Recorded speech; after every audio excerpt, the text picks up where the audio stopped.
उन्हें क्या लगता है कि आम्रपाली का कोई नहीं?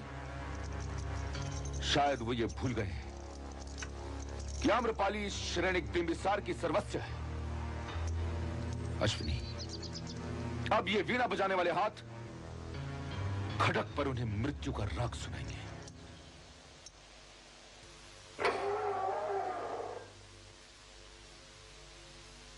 बेटी, लो बेटी, ये दूध पी लो। आयु में तुम्हारे पिता समान हूं। इस अवस्था में इसकी आवश्यकता है। ऐसी अवस्था में मेरा मर जाना ही अच्छा है। जिसे एक उचित भविष्य न दे सकूं, उसे जन्म देने से क्या लाभ?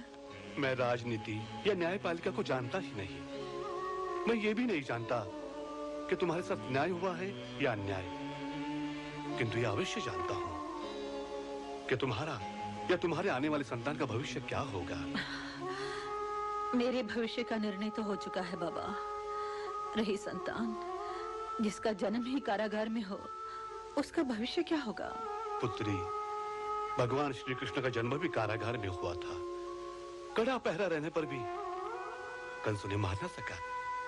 बाबा। हाँ पुत्री, हमारे हाथ में वर्तमान है, केवल वर्तमान। भविष्य जिनके हाथों में है, उन्हें भविष्य को जानने दो। महाराज, सेनापति एवं सामंतगण, क्या मगध का भावी सम्राट वज्जियों के कारागार में जन्म लेगा? क्या उसी कारागार में निरपराध देवी आम्रपाली की हत्या होने दी जाएगी? नहीं श्रेणिक, उससे पहले ही वैशाली पर मगध का आधिपत्य हो चुका होगा। सेनापति मलयकेतु, अपनी संपूर्ण शक्ति के साथ वैशाली पर आक्रमण कर दो।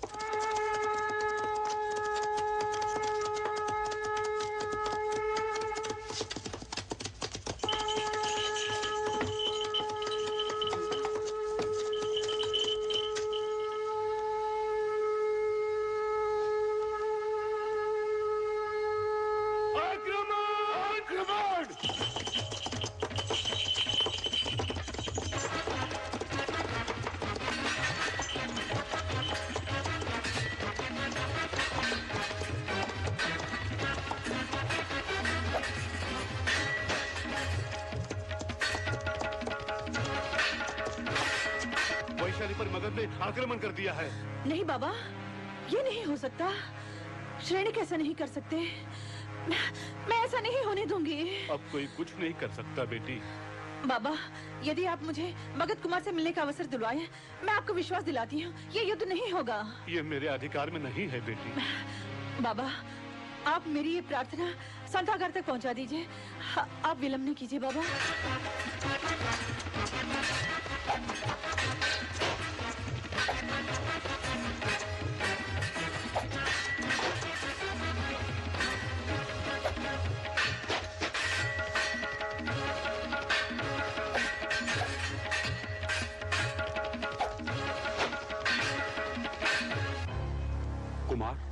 वज्जियों के शवों के ढेर लगते जा रहे हैं। इस प्रकार विजय हमारी है। सेनापति शालिवाहन, मेरा उद्देश्य देवी आम्रपाली को कारागार से मुक्त कराना है। क्षमा करें कुमार, आप युद्ध नीति के विरुद्ध बोल रहे हैं। महाराज के आदेश अनुसार हमारा उद्देश्य देवी आम्रपाली की मुक्ति है, किंतु लक्ष्य वैशाली है। सेनापति,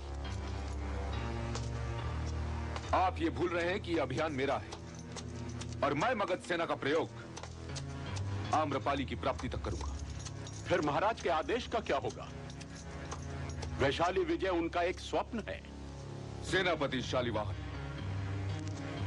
मैं अपने और आम्रपाली के संबंधों से महाराज को अपने सपनों की चार दीवारी नहीं बनाने दूंगा। आम्रपाली को मगध कुमार से मिलने की आज्ञा कदापि नहीं दी जानी चाहिए महामहिम। वैशाली की रक्षा हेतु सहस्त्रों योद्धा रणभूमि में वीर गति को प्राप्त हो चुके हैं। यह युद्ध इस राजद्रोहिणी के कारण हुआ है महामहिम, इस राजद्रोहिणी के कारण।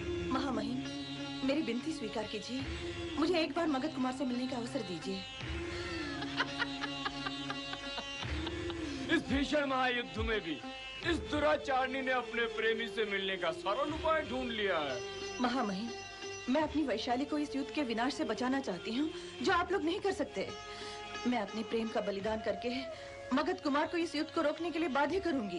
वैशाली के पास सहस्त्रों योद्धा हैं आम्रपाली, उसे जनपद कल्याणी के बलिदान की आवश्यकता नहीं है। मैं वैशाली की प्रजा को बचाना चाहती हूँ महामहिम। कुमार चंद्रमौली, आपका निर्णय अन्यायपूर्ण है। अन्यायपूर्ण? महामहिम, न्यायपालिका के निर्णय के पश्चात भी इस भीषण महासंग्राम में भी ये संथागार इस अपराधी की कार्रवाई सुन रहा है। महामहिम, मेरे विचार से इस संतागार को अपनी शक्तियों का प्रयोग करना चाहिए और इस पतिता को बंद करवा देना चाहिए सार्वजनिक रूप से। कुमार दिनकर, इसकी आवश्यकता नहीं है। संतान को जन्म देने तक आम्रपाली का वध नहीं होगा, परंतु आम्रपाली, तुम मगध कुमार से नहीं मिलोगी। महामहिम, इस निर्णय पर कल इतिहास आपको धिक्कारेगा। नहीं आम्रपाली, इतिहास तो हमें तब धिक्कारेगा यदि हम राष्ट्रीय स्वाभिमान की उपेक्षा करके तुम्हें मगध कुमार के पास जाने दें। मगध ने वैशाली पर आक्रमण करके उसकी एकता को चुनौती दी है। ये युद्ध नहीं रुकेगा। ये युद्ध होगा। ये युद्ध होगा। इसे डाल दो कारागार में।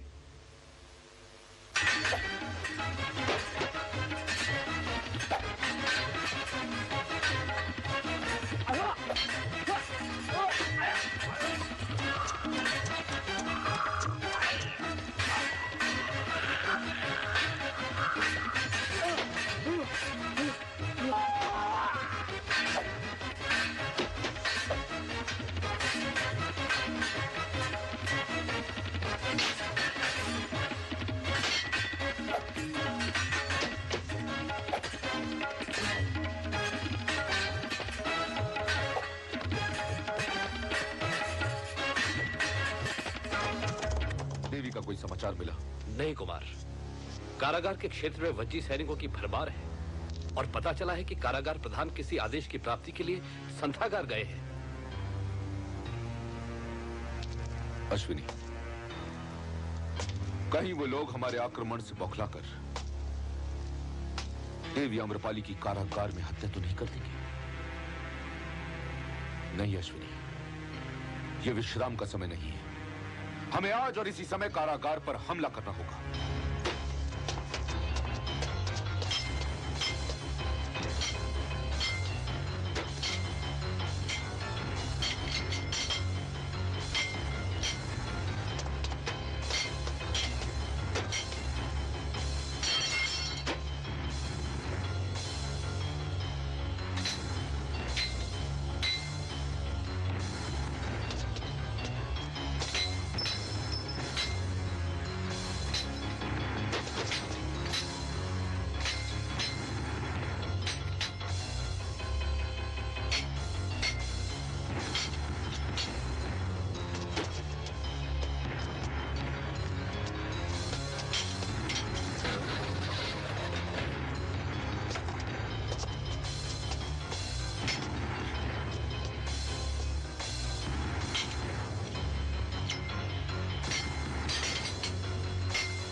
आइए देवी, चलिए। श्रेणी का आप आ गए। युद्ध का समाचार सुनकर मैं देवी, समय बहुत कम है, चलिए।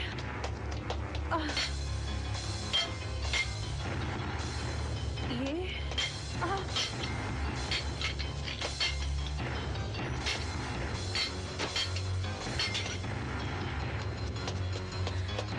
कुमार, ये इतने लोगों का वध, ये सब चलिए आपने? देवी, समय कम है, चलिए। आइए।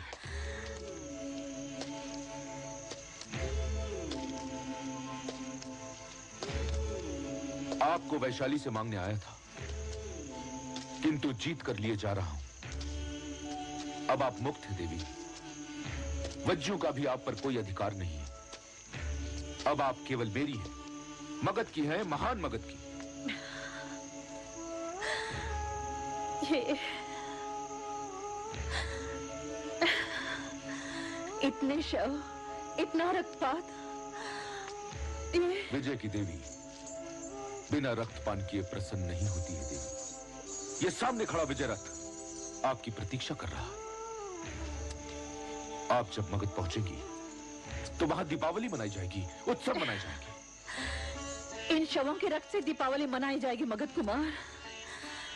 लगता है कारागार की यातना ने आपको तोड़ दिया है। चलिए देवी, आपको विश्राम की आवश्यकता है। मुझे स्पर्श मत कीजिए। रक्त में सने हुए अपने हाथ देखें, विजय के उन्माद में डूबा हुआ अपना शरीर देखा है। क्या आप वही श्रेणिक हैं जिसने शत्रुओं की जनपद कल्याणी की रक्षा में अपने प्राणों की बाजी लगा दी थी? देवी, उस दिन आपके जीव की रक्षा के लिए इस खड़क को उठाया और आज अपनी कामना की रक्षा के लिए इस खड़क को उठाया। फिर क्या अंतर है आप में और डाकू अंगुलीमाल में? उसने सिद्धि के लिए मानव की उंगलियों की माला पहन ली थी और आपने शवों की माला पहन ली। मैंने ये माला अकारण ही नहीं पहनी देवी। आप भूल रही हैं कि न्यायपालिका ने आपको मृत्युदंड दिया था। मृत्युदंड? ये तो न्यायपालिका का न्याय था, उसका अधिकार था। मैं स्वयं प्रमाणित नहीं कर पाई कि मैं निर्दोष हूँ।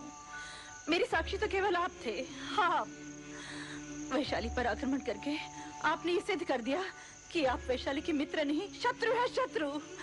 इस नरसंहार ने प्रमाणित कर दिया कि मैंने मगध की महारानी बनने की लालसा में आपको सहयोग दिया। देवी, आप जानती हैं कि यह सत्य नहीं। मैं अपनी पत्नी और होने वाली संतान की हत्या होते नहीं देख सका। और भावुकता में आपने इतना बड़ा नरसंहार कर डाला। केवल मेरी रक्षा करके आपको क्या प्राप्त होगा? एक प्रेमिका, एक पत्नी, संतान, एक परिवार, और इसके लिए आपने अनगिनत परिवारों को उजाड़ दिया। माताओं से पुत्र, पत्नियों से सुहाग, संतानों से पिता छीन लिए, केवल एक स्त्री के लिए, केवल मेरे लिए।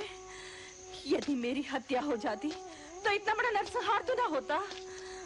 आपने अपने स्वार्थ के लिए अपनी सत्ता और शक्ति का दुरुपयोग किया है। सत्य है देवी, निजी स्वार्थ के लिए मुझसे ये भूल हो गई। भूल?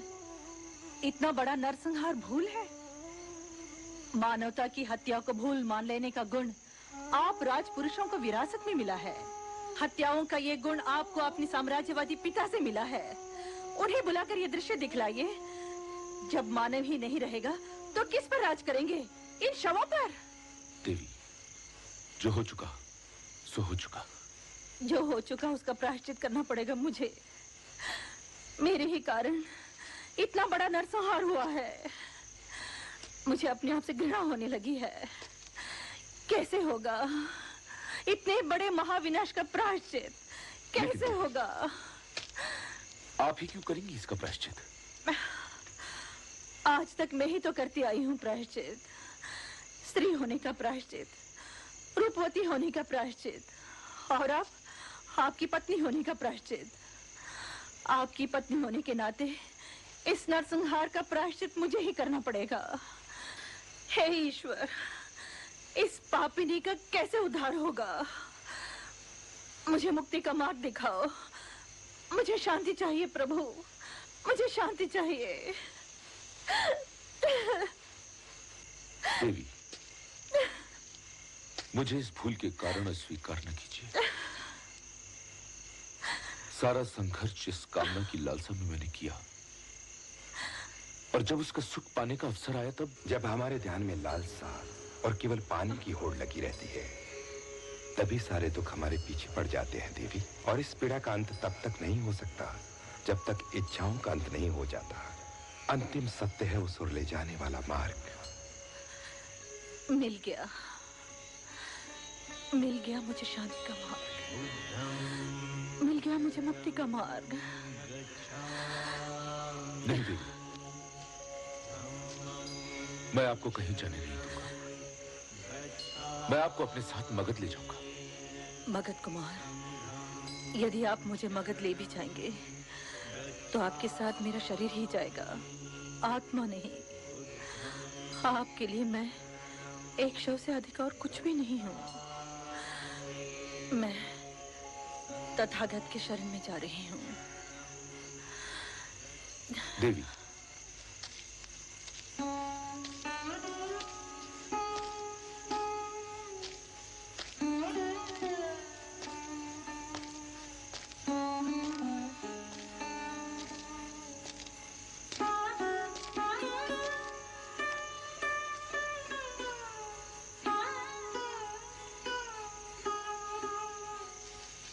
प्रभु, इस प्रकार मैं सम्राट का प्यार भी ठुकरा कर आई हूँ। मानवता का रक्त पीती हुई हिंसा की साकार मूर्ति भुलाई नहीं भूलती। प्रभु आप बताएं, इस महाविनाश का उत्तरदायी कौन है? मैं? मेरे ही कारण इतना बड़ा रक्तपात हुआ।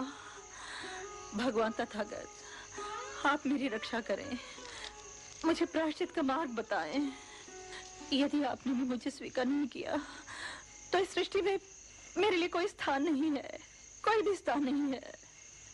देवी आम्रपाली, अभय हो। मानवता के प्रति जो संवेदना तुम्हारे हृदय में है, वही संवेदना तुम्हें संपन्नता, अधिकार, प्रभुता और महत्वाकांक्षा से निकालकर यहां ले आई है। देवी आम्रपाली, ये विहार किसी व्यक्ति या वर्ग अथवा समुदाय विशेष के लिए नहीं, करुणा मेरा संदेश है तथा अहिंसा एकमात्र लक्ष्य।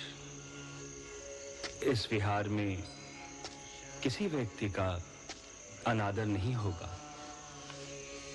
स्त्री पुरुष, संपन्न निर्धन, शक्तिशाली दुर्बल अथवा श्रीमंत दास जैसी किसी भी परिभाषा का वैराग्य में कोई स्थान नहीं। भिक्षु बनने का अर्थ है याचक। हम समस्त प्राणी मात्र से घृणा ले लें और उन्हें प्रेम दें।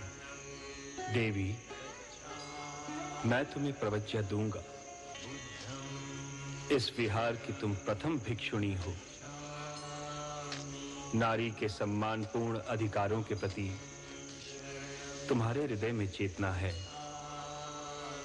विषाक्त परंपराओं के प्रति तुम्हारे अंतर में सदैव विरोध रहा है। उनके उन्मूलन में अपना सहयोग दो। स्वयं जागो, औरों को जगाओ।